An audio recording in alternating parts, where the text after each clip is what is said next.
so excited to have you with us on the show today. I'm Tosh Taylor. And I'm Jenna Morton, and I'm very thrilled that you were the one to use the word excited today, because usually I start every episode, we're so excited. That should be our theme song. We're so excited. But we really are. We are, because we have a fantastic guest with us in the studio today, and I know that everyone, their ears are just going to like totally start perking up once we tell you why this guest is here. Yes. So we have the founder and the president of Eastgate Academy with us, which is a brand new private school that is opening in the Greater Moncton area. Magda Berger, welcome to the show. Thank you very much. Thanks for having me here.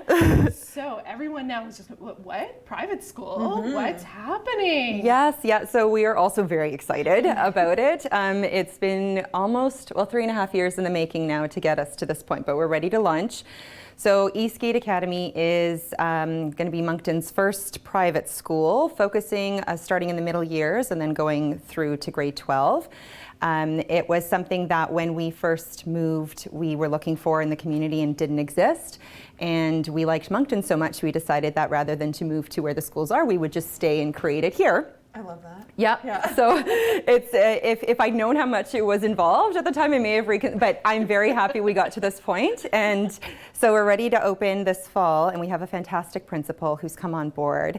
And we are opening grades 5 and 6, like I said, this September. And we have a facility in Riverview.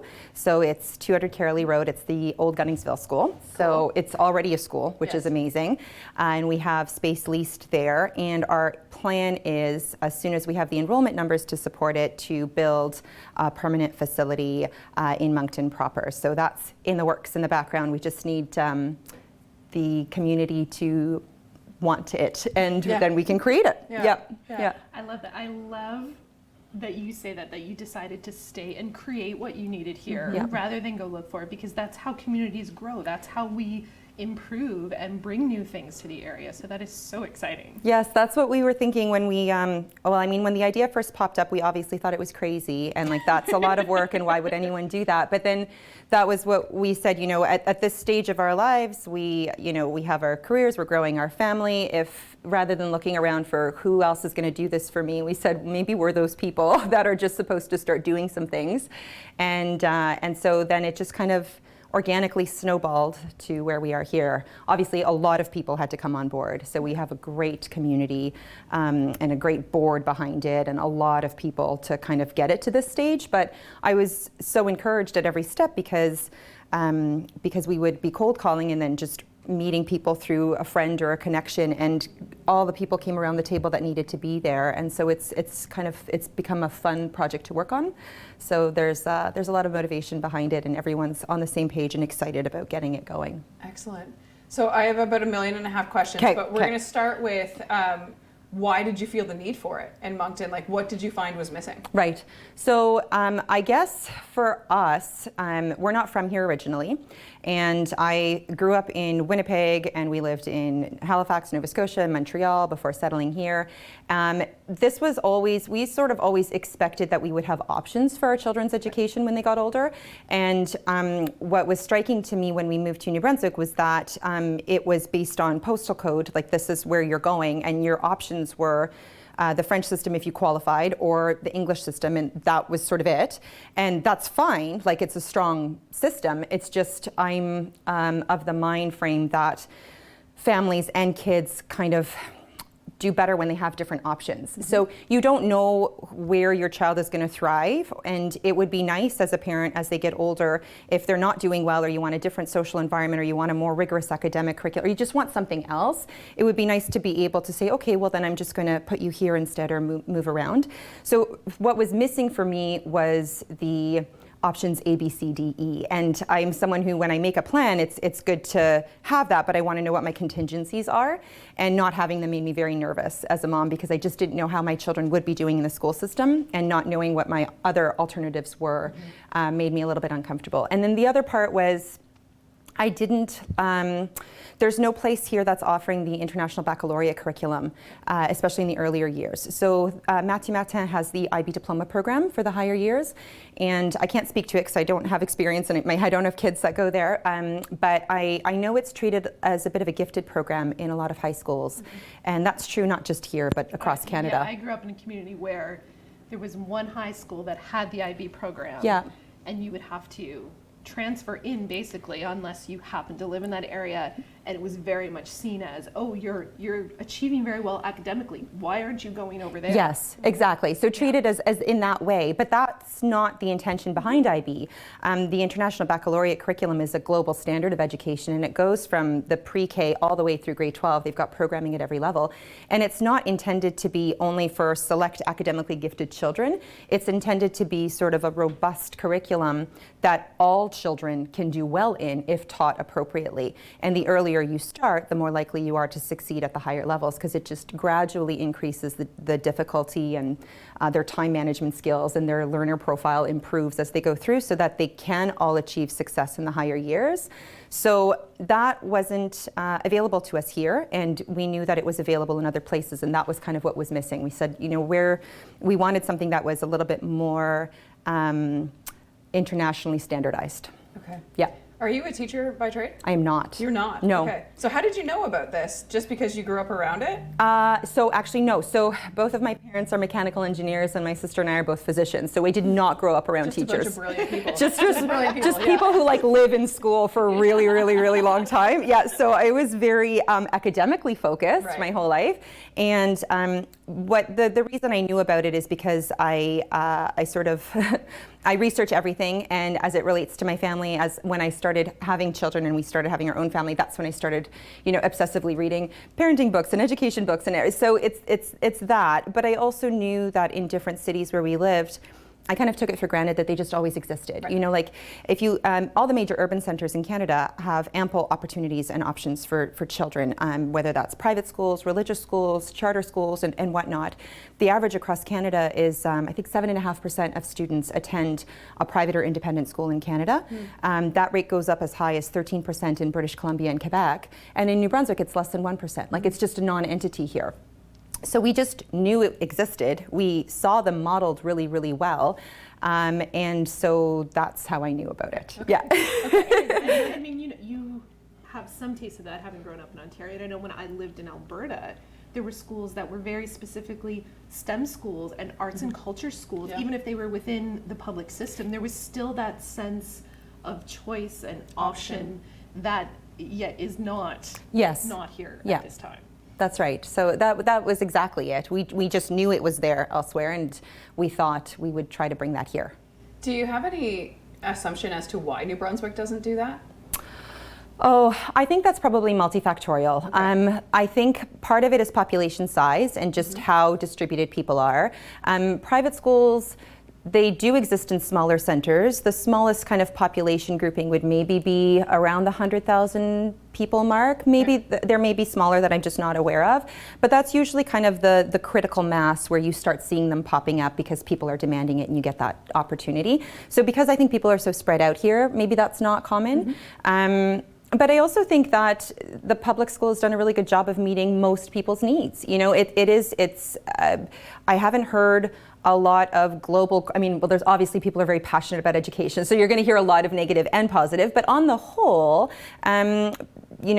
maybe there hasn't been as much of a desire because people are happy with what they have available to them. So as we get more people moving to New Brunswick from away who are aware of this as an option or who just want something different for their children, that's what's really kind of driving that motivation. I think that that's going to continue to change, and you're going to see more popping up, hopefully. 100%. Yeah. Yes, yeah, I think it's kind of timing out perfectly for you to have started this journey, and now it's kind of aligning with this huge exodus that we're seeing of, people leaving Ontario and westward and coming to the East Coast, and they're used to having options. Yes. They're looking for options. They want to know, even if they don't choose that those options are there. That's like you right. said, having that that knowledge that something else exists makes a big difference. Yeah, I think it gives you peace of mind as a parent, and because you just don't know how your child is going to do in any environment, and it would be nice to know that you can potentially move them to somewhere else if they're struggling or just not doing as well as they could be doing. Yeah, absolutely. Or if they could be doing better and they don't have the option. Yeah, Absolutely. I can think of a million scenarios where that could happen. Absolutely. So it's a private school. Yeah. What does that entail? So what it means to be a private school here, and every jurisdiction is different, every province is different, but what it means to be a private school here is that we are sort of independently regulated. So specifically, I guess what that means for parents and students is that it falls under the same jurisdiction as basically homeschooling or independent schooling. So same as the other private schools, or if you choose to opt out of the New Brunswick public education system, if you do that, you have to document like what people are learning and have the parents sign off and kind of opt out, but it doesn't fall we don't have the same oversight as what public schools would have in the province. And for that reason, Eastgate has been structured the way it's been structured, because we feel accreditation is incredibly important and substandard is incredibly important. So having the International Baccalaureate programming made available is our first step. It's going to take a couple of years before we're granted accreditation, because we have to prove ourselves to the IB that we are following their kind of instructions. But that's going to allow us to have some accreditation and a standard. And there are also independent school accrediting bodies that we are looking to get accredited through, so that people know and families feel confident that we're following some guidance and best practices that are sort of globally standardized. So there's that. The other thing, from a logistics standpoint, the other thing with private schools is that there's tuition involved. Right. And that's because there is no government subsidy for private and independent schools. So there are 5 provinces across Canada where the provincial government subsidize independent education, and so they will give up to 50% of what the average cost is to educate a public school student. That funding follows that student. So if that student, and that in New Brunswick is about $13,000, so in public school. So if you take a public school student out of the public education system and put them in a private school, the governments of 5 provinces will give that school $7.5 for their $6.5 for their education. And that can keep tuition rates lower in those provinces, or that's how it's supposed to work. So we don't have that option here. That was my next question. Yeah, so that is not available to us in actually any of the Atlantic provinces. And so for that reason, the tuition that we need to charge is the tuition that is going to pay for everything. So paying for the teachers, paying for the facilities, paying for the curriculum, the accreditation, all of that has to come through private, through the parents paying for it. Okay. Yeah. And now people are going to want to know what is the tuition? Yeah. So they're on your website. It is. Talk about where people can get more information. Yes, later. and the way that we came to that number, so it's a private school. So the way that we came to that number is we actually worked backwards. So we knew that we wanted to hire the best teachers, the highest credentialed teachers, and we wanted to recruit the best and also retain the best. So we knew we would have to be competitive. Mm-hmm. So we looked at the teachers' pay scale across New Brunswick, and our commitment is to match that, and ideally with time be able to go over that. So knowing how many teachers we would need to teach students and calculating backwards, we derived that number of 12,500 for this year. And that's because we have a rented facility that we are able to keep tuition at that number. So the tuition will have to increase with time, both to match inflation so that we can continue paying our teachers increased salaries every year, but also as we intend to move to a facility that is going to be beautiful. I can't show the drawings, but it's going to be beautiful. It's really intentional how it's been designed, but we have to offset the cost of all of that with the tuition increase. So for this year, it's 12,500. Okay. And for this year, so starting in the fall Yes. of 2021, Mm-hmm. you're starting with grade 5 and 6. Yeah. So it's interesting. That was, we had consulted with a few education experts, and we have 2 amazing educational advisors helping us currently with the project. And the recommendation was to really keep the cohort small rather than dispersing over many grades, so that the students that came to Eastgate would have a good social network, and they would have other kids and friends in their same age group. So we really were kind of mindful of not having 1 or 2 students in a grade. We wanted to have a larger cohort. So that's why we narrowed it to grades 5 and 6. Now, that being said, since we've announced that we are opening, just even in the last few weeks, the outpouring of requests and requests for increasing the grade offerings, going down to the elementary years, going up to the higher years, have really come in. And so we have to discuss that as a board, but the consensus so far is that if there is a big demand in the community, and if people really, really do want increased grade offerings, then we're encouraging everyone to submit an inquiry form on the website, which is no fee, just I'm interested, my child is this old. And if we see that there is a cohort that is large enough to open a different grade offering, then we would consider opening that other grade offering. So it's really going to be in response to what the community wants. Okay. That must be so exciting to see those requests coming in and realizing you might have enough for another cohort, another grade level. Like, how incredible that is to see the community showing such interest. Yes, it is. And it's, like I said, we've been working on this for over 3 years, and it's been a bit of a grind to try to get it off the ground and get people excited and motivated about it. So to get to this point where we are now launching and able to share it and seeing people excited about what we've been able to create and what we're putting forth, it's super motivating. So it definitely makes it all worth it. And the Eastgate, what we're creating with Eastgate Academy is really a community, right? So having parents say, I want my child to go, but I want all of my children to go, and I want them all to go at the same time. Like, I get that, because that's what we're trying. I mean, it would be nice to have a one drop off and one pick up for all of your children and not have to go all over town. So I get it, and I want those families to feel welcome for all of their children at the same time. So we just need to meet those critical numbers, and then we can make it happen. It sounds like it'll happen fast, though, which is fantastic. Hopefully. Yeah. Exactly. So if I was a teacher in New Brunswick and I wanted to come teach at Eastgate, do I have to have special credentials to teach there? So the yes and no. Okay. So in a degree in education, and good start. We'll start there. Right now, we are looking for teachers who can teach more than one subject area. And for all interested teachers, we're recommending, or we're asking that everyone submits an inquiry, even if you're not ready to apply, but you just have questions, or you're thinking about maybe you'd like to at some point, to email Sarah Phillips, our principal, or you can email info@eastgateacademy.ca, and that goes directly to Sarah Phillips as well. And she'd be able to give you more information about that, because she, as our school principal and our head of school, is going to be in charge of recruiting and hiring all teaching staff. As part of the programming that we are offering, it requires additional professional development, and so that is all built into our model of what we are providing our teachers. So IB requires a certain amount of additional courses being taken in every year, kind of continuing education for the teachers, and so that's all built into our programming and offerings for teachers. So it would be great if everybody who applied had IB certification and was ready to go, but if not, that is still something we can work with, as long as they kind of fit in or have a desire to fit into the type of curriculum that we're going to be providing. Okay. Yeah. Excellent. Yeah, it sounds so uplifting and so fabulous to have, you say, not just another educational opportunity for our children, but another educational opportunity for people who are in that profession.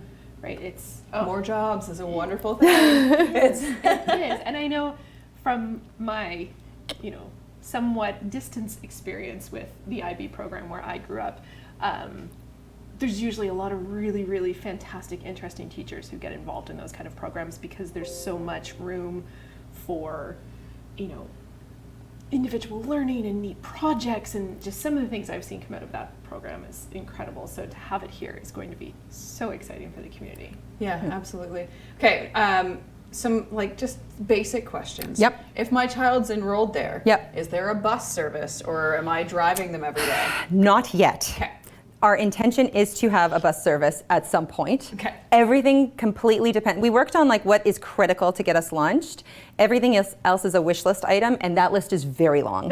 We have all sorts of ambitious and wonderful ideas to make this like a fantastic community school. But as of right now, we do not have a bus to drive anybody. But the school is open extended hours, so from 7:30 until 4:30. So we do, even though they're not getting instructions from 7:30 to 4:30, there's supervision for that length of time. So you can drop your child off a little bit earlier and pick them up a little bit later. Eventually, we hope to have a bus service, but not yet. Okay. So if I'm Just thinking have like a that light bulb through, go are you saying that some people might be able to drop their daycare costs that they might be currently incurring because this school is going to be open 7:30 to 4:30? So correct. The other thing, yes, and the other thing, which I'm not sure how excited the kids will be about it, but we don't have to. we don't have to. So snow days, I know that's a big deal in New Brunswick. Snow days tend to happen because it's unsafe for the buses to stay on the roads. And obviously, if it's unsafe to drive, we're not expecting anybody to drive anywhere.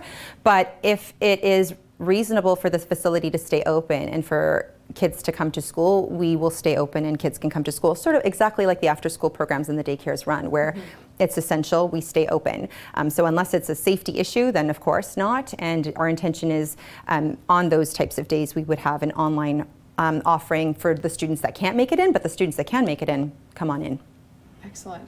That's the way, like growing up in a small town, if you could walk to school, you went to school. And if your bus didn't come, you just didn't go to school. And those were the best days. They were the funnest days, right? And if your parents would just drive you, if the bus wasn't coming, just get in the car, you're going to school anyway. So I grew up on the East Coast. You're well aware. I'm very firm in the snow day world. We live nowhere near a school I could walk to ever. But I agree that it doesn't. Yes, it makes sense that you would be open if people are able to drive. It's different than buses being able to. That's right. Go, for That's sure. right. Yeah. Excellent. Yeah. There's so many little questions that I know people are going to be wanting to ask. You guys have had some parent information sessions already. Do you have more coming up? So we haven't scheduled any formally coming up, but they are available to anybody who's interested. So for families who are at home thinking about it, considering it, and even if their children aren't in grade 5, grade 6 this year, but they want to know a little bit more so they can plan ahead, we encourage everybody to reach out to Sarah through the website, through the email, and she can arrange individual information sessions, one-on-one, or just talk to people. If there is, we'll probably run another series of parent information sessions at a later date because they were well received. But I mean, reach out anytime for questions. It's not, we're not being very formal and strict about it. Like, you missed the open house, too bad. Like, of course not. Like, we're just launching for the first time, so we're very open to getting people up to speed on what's happening. Okay. So we all have this like idea in our heads of a private school, right? And movies and TV and whatever. Do they have to wear uniforms? Okay, so yes. Okay. So yes, and that's being finalized right now in terms of what kind of uniforms. They're not going to be super rigid and maybe like the movies you're referring to, although I don't know what's in your head right now. But they're matching khakis and skirts. Exactly. Yeah. I know. No, and so there's pros and cons debates on uniforms. The reason why we are going with a uniform is because it takes away a lot of stress. Everyone kind of looks the same-ish, like there's some options, and you don't focus on what that person is wearing or the latest trend, or I need to buy these expensive shoes or that expensive, that's gone, and you can just be a kid and go to school and focus on why you're there, as opposed to how you look and how you're presenting yourself every day. I mean, professionally, of course, but at least everyone, you kind of take that out of the equation. It shortens your morning routine too, right? Like pullover, it's a lot easier to get dressed. Yeah. I never thought of that, actually, shortening the No, morning routine. there are a lot of positive reasons to go with that. So we are going to have to wrap up our conversation before we run out of time. So can you let everyone know about the website, the social media, where they can find you? Yes, absolutely. So the website's the best place to get our most up-to-date information, because Sarah has been updating the blog posts, which also have some educational materials on there, like why IB, why middle years, etc. So I would direct everybody there, and that's www.eastgateacademy.ca. We have an active Facebook page, which you can also get a lot of information from. You can email Sarah at info@eastgateacademy.ca. We have an Instagram and LinkedIn LinkedIn page in the works. There's not much on there yet, but it is coming. So we're evolving with our social media. But the website and the Facebook would be your best steps forward to getting information and in touch with us. Great. Excellent. Thank you so much for coming. This has been really educational. Thank you. Thank you everyone for listening and for watching, and we hope that you go find out more about the school and ask them lots of questions, and of course keep listening for more fantastic interviews here on the podcast. See you next week.